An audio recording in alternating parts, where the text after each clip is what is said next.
At the will reading, I watched my father snatch a check for $99 million straight out of my hands and set it on fire. My mother's voice cut through the silence like a knife. "This is what you get for cutting us off."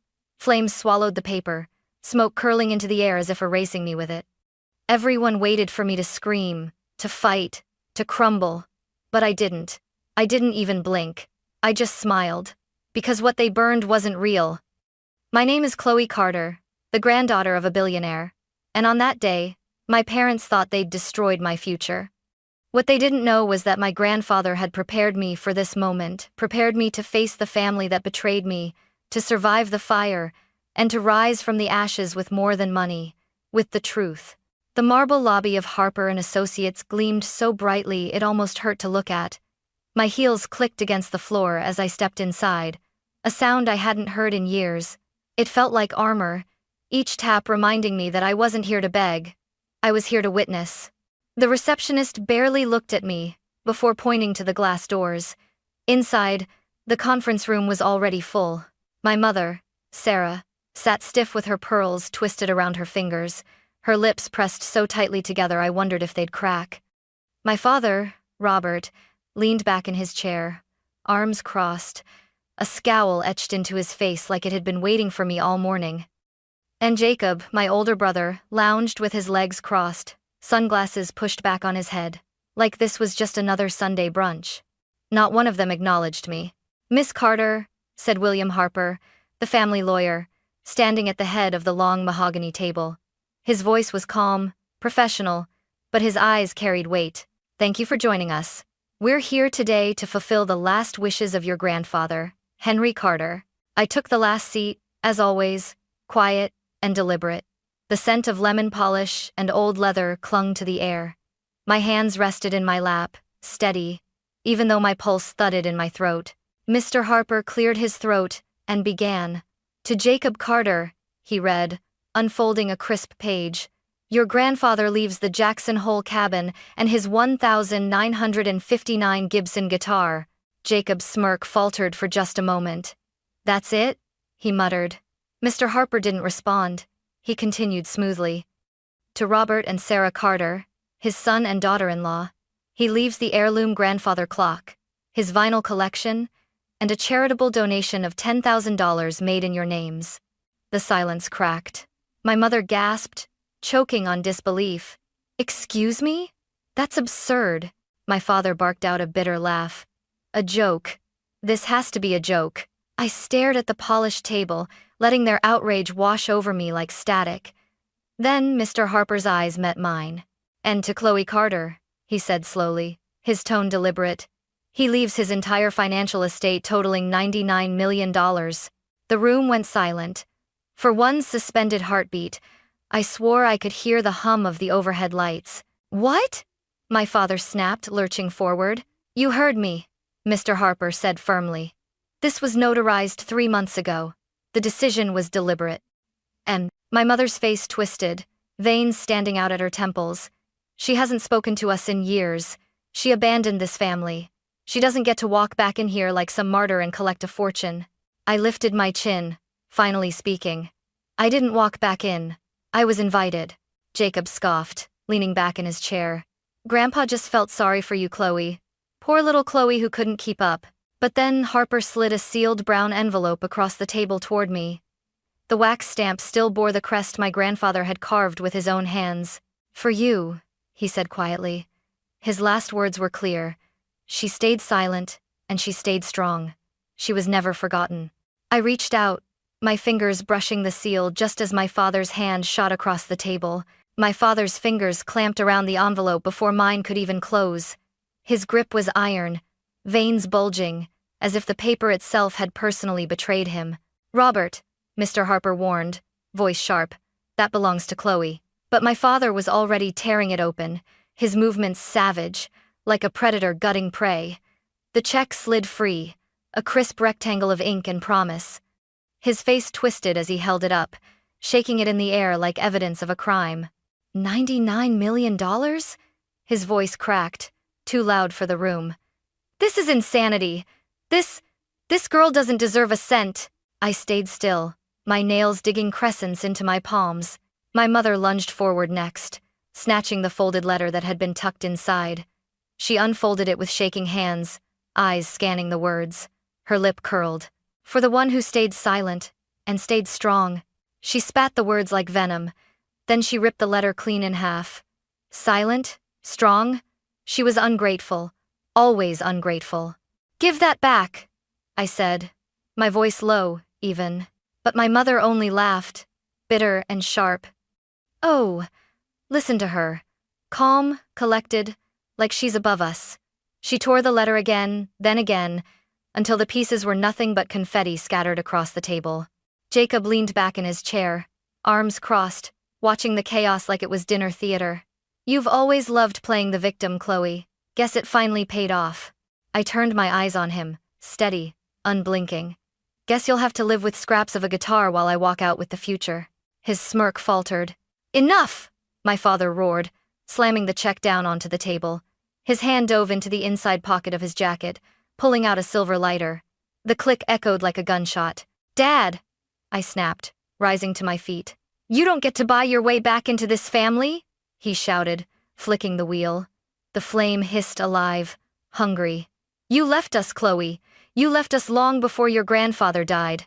"Robert, don't you dare," Mr. Harper began, standing. But it was too late. My father pressed the flame to the edge of the check. The paper curled instantly, black veins racing across the surface as fire devoured ink and promises alike. My mother's lips curved into a cruel smile as ash flaked into the crystal ashtray. "This," she said, folding her arms, "is what happens when you betray your family." I didn't move. I didn't speak. I just watched the smoke trail upward, twisting like incense at a funeral. And then I smiled. Because what they were burning wasn't what they thought it was. The flame caught the edge of the check with a hiss so sharp it cut through the silence. My eyes locked on the paper as it curled in my father's grip, corners folding inward like petals burning off a flower. Smoke rose in delicate spirals, almost beautiful if it weren't consuming $99 million. "Stop!" Mr. Harper shouted, reaching across the table. But my father jerked his arm back like a madman, his knuckles white as he held the burning paper higher. "This money doesn't belong to her," he bellowed. "She walked away from this family, and now she thinks she can walk back in and take everything? Not while I'm alive." "Robert!" my mother cried, but not in protest. She was smiling, her voice thick with satisfaction. "Burn it all.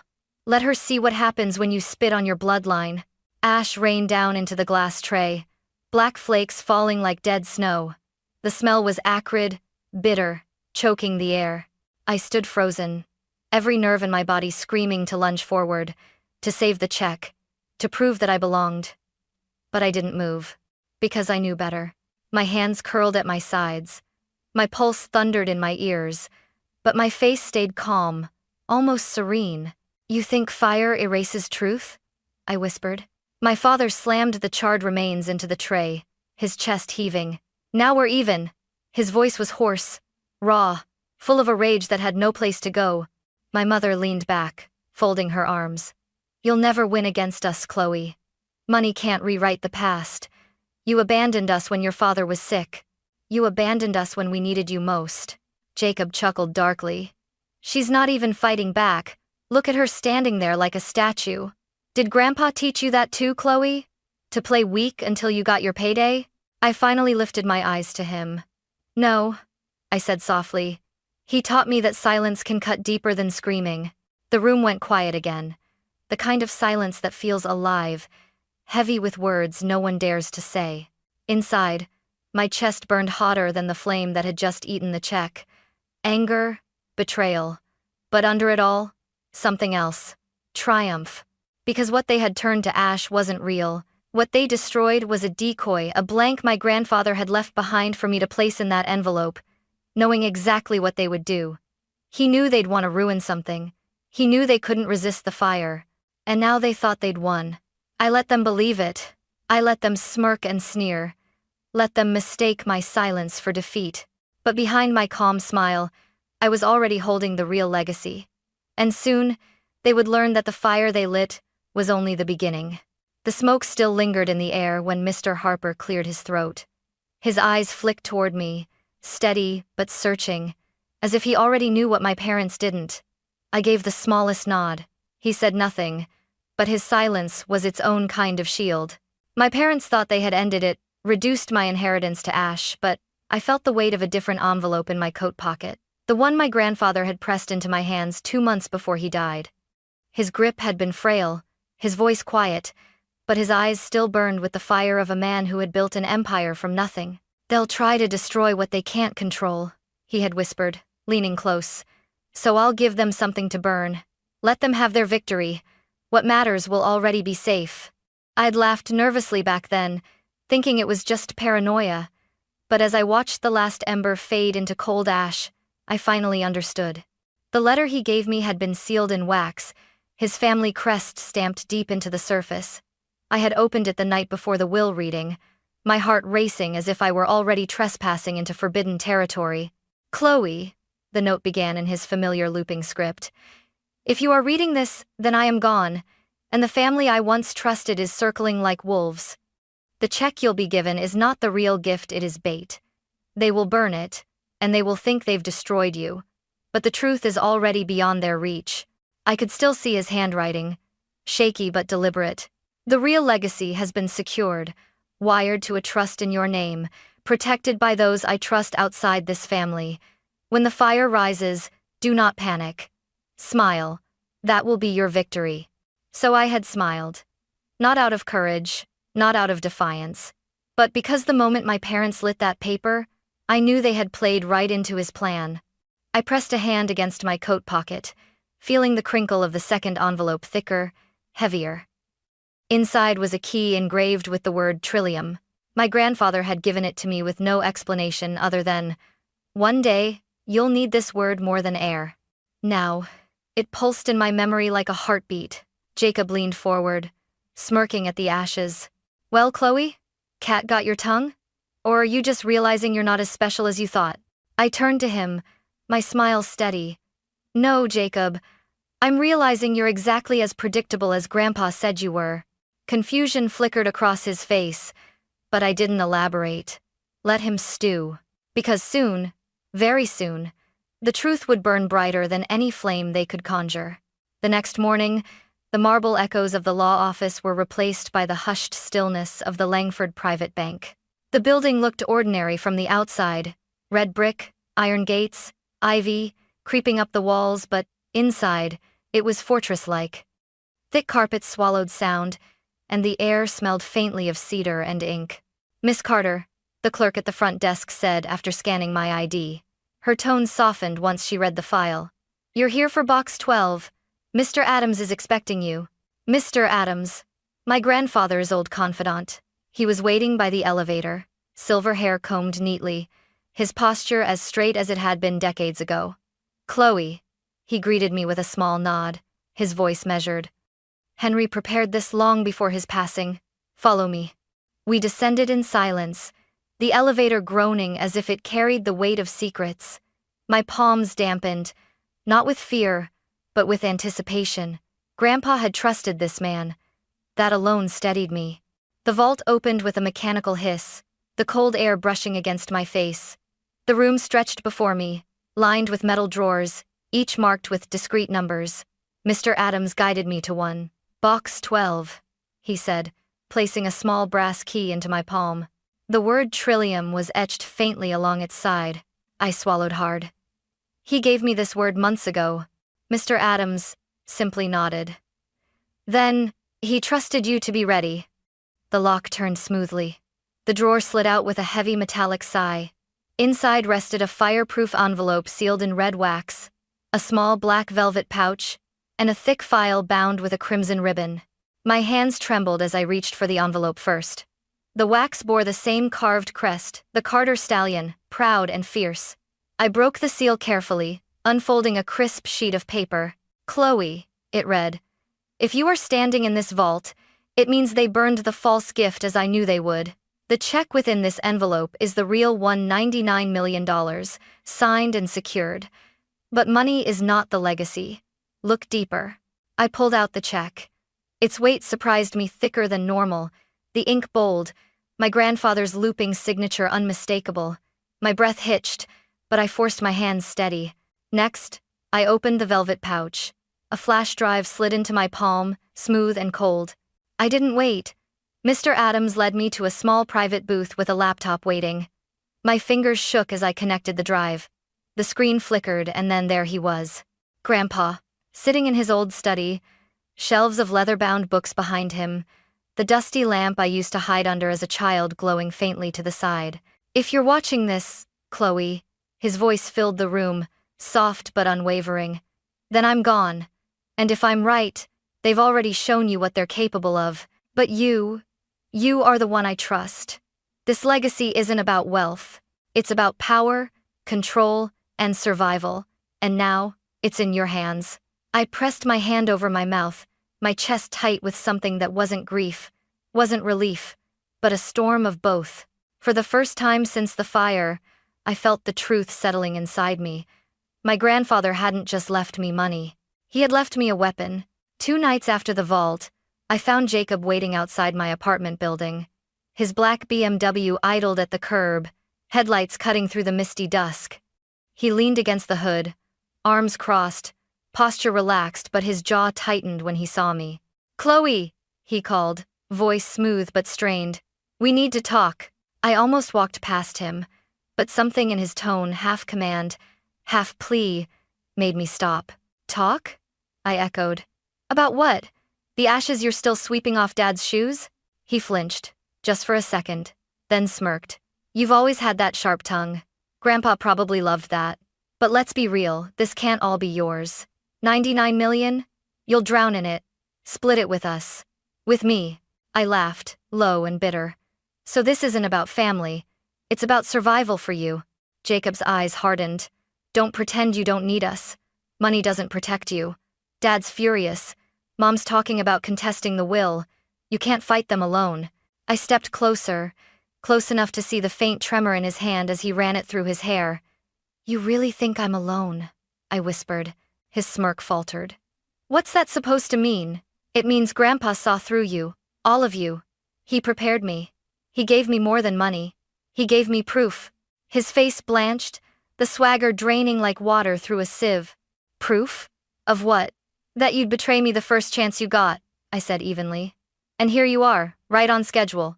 Jacob's mask cracked then, desperation leaking through. "Chloe, listen.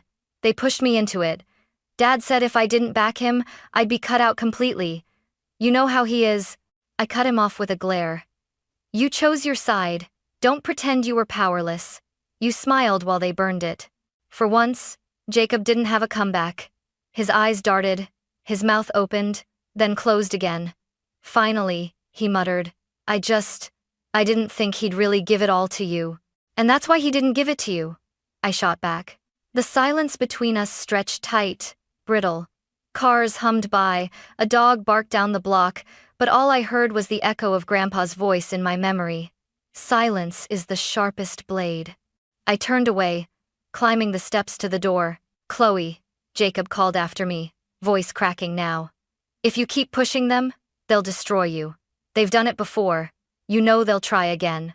I paused, my hand on the doorknob, then glanced back at him. My smile was thin, sharp as glass. "Let them try," I said. Then I closed the door behind me, leaving him in the mist with nothing but his fading bravado.